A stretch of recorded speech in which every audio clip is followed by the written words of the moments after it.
So that's the reason why the Holy Spirit, for example, is the same thing. It is in the creation. Anything that is in the creation cannot be God. We believe Allah subhanahu wa ta'ala entered into His creation. He said the lowest part of the heaven, the way it befits His majesty. So that's the reason why the Holy Spirit, for example, is the same thing. It is in the creation. Anything that is in the creation cannot be God. Logical level, and try to explain it in a logical way. Why do we have to understand everything in the context where, why does it always have to be logical?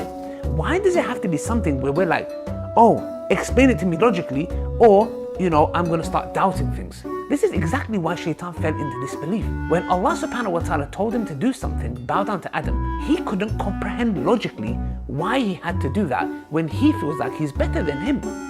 The problem is this: taking the aql over the naql. That is exactly our problem, and we apply this into our day-to-day life. I have to understand this logically. Who do you think you are?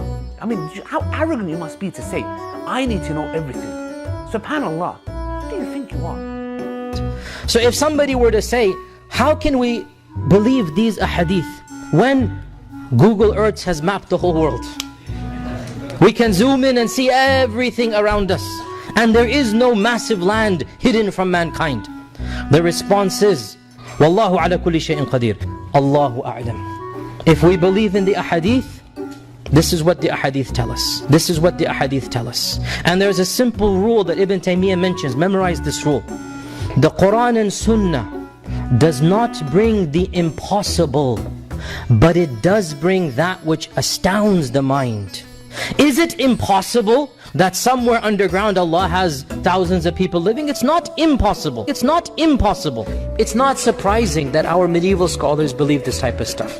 Obviously, dare I say, anybody who knows science and geography and modern civilization, you cannot believe that there is a tribe for 4,000 years trapped behind a wall.